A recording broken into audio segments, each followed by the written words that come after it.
xibaar yu wér te wóor ca tàng-tàng ba abonnez-vous pour ngeen di mën di jot suñuy vidéo. jërë ngeen jëf ci ànd gi ak ñun ci chaîne bi di Buzz 221 HD ginnaaw bi ñu leen nuyoo comme ni ñu ko daan defee saa su ne di ñaan ngeen abonné ci chaîne bi activé cloche de notification bi. dañ koy dooree ca Saly Portudal moom mii day dafa giñ oncle am li ñu wax viol police nag ci ginnaaw enquête boobee daan nay découvrir ab réseau de lesbianisme boo xam ne nag daal loolu yi kon ab simple enquête la war a doon ngir viol daan nay mujjee nag tourné doon ab démantèlement d'un réseau de lesbianisme. Le commissariat urbain de Saly Portudal ci commandement wu commissaire Omar Mbaye ñoom ñii de daan nañuy déféré jeudi 30 avril 2026 3 personnes ci kanamu procureur Augustin Diakhar Faye mi nga xam ne mooy chef du parquet du tribunal de grande instance de Mbour bu ñu sukkandikoo ci ay information exclusive yu Senweb 3 mises en cause yi nag daal ñoom ñii ñëpp ay nationalité sénégalaise lañu am Issané 52 ans artiste compositeur domicilié à Saly Sagnès YF Sané 28 ans artiste peinture domicilié à Kër Massar F Sow 24 ans moom mii daal déclaré nag ni commerçante la waaye moom ñi ab caga la bu doon jaay boppam ci Kër Massar 25 avril 2026 ab plainte pour viol boo xam nag daal loolu yi mooy dëbbu beneen réalité le 25 avril 2026 boobee ki nga xam ne moo di YF Sané daan nay dem ca commissariat urbain de Saly Portudal ngir accusé nijaayam di Issané ni da ko doon jéem a violé waaye tamit collecte illicite des données à caractère pornographique daal déclaré nag daal loolu yi ginnaaw bi nga xamee ne daan nañ ñëw ci këram ci Saly ci mars 2026 moom mi daf ko doon nag daal promis de l'aider à trouver un emploi à son arrivée maanaam kon dañ koon daal dina ko dimbali ngir mu am liggéey bi mu accès ci loolu yi mu doon am ak moom nag daal ay relations sexuelles forcées et non protégées maanaam doon na séq ak moom ba pare protégé wul ci loolu yi nag daal à son insu pour le contraindre au silence il lui aurait transmis les vidéos en le menaçant de les envoyer à son père en cas de refus maanaam daal kon mu jigéen da koo vidéo woon xëy na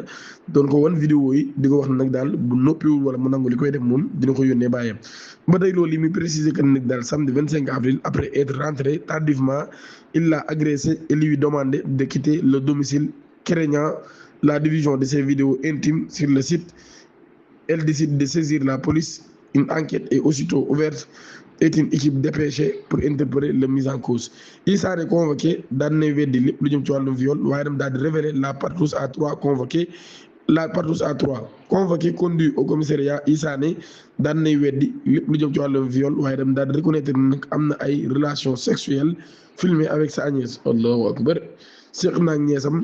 yoo xam ne daal nañ koy filmer léegi sàndam daal day dem sax ba gën a sori daal di révéler l'existence des séances à 3 avec usage des sextoys impliqué également F Sow ab prostituée boo xam nag daal moom mii ki ko boole woon ak moom mooy YF Sané par intermédiaire d'un certain Meya présumé proxénète domicilié à Sangbao via TikTok il est placé en garde à vue. L'exploitation vidéo yooyu nag daal YF Sané prétendue victime impliquée dans des actes de lesbianisme. Le tournant décisif de l'enquête vient de l'exploitation des vidéos collectées par l'artiste Issané enquêteurs ci moom nag daal daan nañu fekkoon Dame bi YF Sané moom mii nag daal mu doon def ay actes de lesbianisme ak caga bii di F Sow confronté à ces images la Dame YF Sané daan na xam ne participé na ci partouze boobee plan A3 bi nga xam ne doon nañ ko def kon avec son oncle Issané et F Sow elle tente néanmoins de se dédouaner en affirmant avoir agi sous contrainte morale et sous la menace de diffusion de ses vidéos intimes à son père maanaam kon moom daal nee na def na ko nag waaye dañ koo forcé ba pare sax xamal ko ni mën nañoo publier vidéo yi wan ko papaam waaye enquêteur nag daan nañu révéler ci téléphone Issané des messages affectueux et des photos intimes envoyées de sa propre initiative fragilisant considérablement sa thèse pour corroborer ses accusations et remet aux enquêteurs 21 vidéos montrant son oncle Issané entretenir des relations sexuelles non protégées avec d'autres femmes ci côté nag Issané ci boppam daan na xam ne ni les relations à 3 étaient consenties et affirmé que c'est sa nièce YF Sané elle-même qui aurait proposé la participation d'une tierce personne. Il remet aux enquêteurs 4 photos et 8 vidéos filmées avec son téléphone iPhone maanaam tonton bi ci moom nee na jarbaatam bi moom d'accordoon na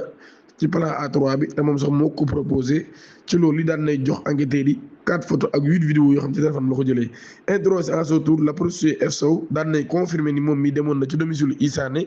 pour participer ci rencontre intime boobee daan nay révéler nag remettre ses coordonnées à Mia, laquelle les publier sur le site www.neex pour le remettre en contact avec des clients avec partage des gains à l'usure. Perquisition bi nga xam ne def nañ ko ci domicile Issané daan na tax ñu daa fay saisir ab important matériel lu toll ci ñaari sextoy ab fibromasseur ab lubrifiant 11 préservatifs 3 nuisettes 1 chemise ak ceinture 2 robes 3 jupes ainsi que du matériel numérique comprenant un ordinateur portable MacBook, 3 disques durs externes, un clé USB, un appareil photographe selon des sources de Seneweb proches du parquet. Les tests sérologiques rétroviraux effectués à l'hôpital de Mbour sur les 3 mises en cause se sont révélés négatifs maanaam doomu jàngoro bii di sida moom amuñu ko. Au terme de l'enquête, les 3 mises en cause ont été déférées jeudi 30 avril 2026 devant le procureur Augustin Yakhar Faye pour association de malfaiteurs, collecte illicite et diffusion de données à caractère pornographique, incitation à la débauche, acte contre nature, lesbianisme, proxénétisme, l'ensemble des objets, scellés, vidéos, photos, sextoys, lubrifiants, fibromasseurs et préservatifs a été présenté au parquet. Également des vidéos compromettantes mettant en scène des séances de partous ont été versées dans la procédure.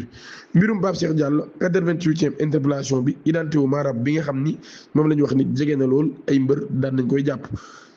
daan nañu xam kan la dans le cadre de l'exécution d'une délégation judiciaire émise par le juge d'instruction du premier cabinet près le tribunal de grande instance de Pikine Guédiawaye, la BR des compagnies de gendarmerie de Keur Massar daan nay arrêté jeudi sa 88e arrestation dans l'affaire Pape Cheikh Diallo comme annoncé par nos confrères de 2A Média. ab maarabu boo xam ne jege na mbëri lool la ñu interpellé par les gendarmes selon les sources de Seneweb kooku Cheikh Babacar Sow la wuyoo moom mii day doon na defal ñaan ci yenn mbër yi nga xam ne ñoo nekk ci banlieue bu Dakar ci seen ay combat suspect bi nag daan nañ ko placé en garde à vue ginnaaw avis bu tribunal avis bu doyen des juges près le tribunal de grande instance de Pikine Guédiawaye procureur Saliou Dicko nag mu ngi topp kon évolution wu dossier bi bu baax a baax. ba tey mbirum Pape Cheikh Diallo enquête bi nag daal loolu yi daan nay am beneen tournant majeur ce jeudi matin avec la présentation de 7 suspects devant le juge d'instruction du tribunal de Pikine Guédiawaye. À l'issue de cette interrogatoire, le magistrat a prononcé l'inculpation formelle de l'ensemble des mises en cause tout en graduant les mesures de sûreté. 4 des prévenus ont été placés sous mandat de dépôt, dormant désormais en prison. Il s'agit de l'acteur Abdou Aziz Gueye, styliste bii di Alaaji Malick Ndaw, des agents des ports autonomes de Dakar Biram Fall et Bamba Amar ñoom ñi kon placé nañ leen sous mandat de dépôt. Parallèlement le vétérinaire Ibrahima Bitar moom mii nag daal Ibrahima Bitar daan nay am kon ab liberté sous surveillance électronique ak peintre bii di Mohamed Diop ainsi que le maître coranique Cheikh Bassirou Mbacké ñoom ñii ñëpp daan na leen placé sous contrôle judiciaire. Ces dernières après son arrestation initiale à Diourbel ainsi pu quitter le tribunal libre pour regagner son domicile à Touba. ñaan ngeen abonné ci chaîne bi activer cloche de notification bi te aimé vidéo bi jërë ngeen jëf.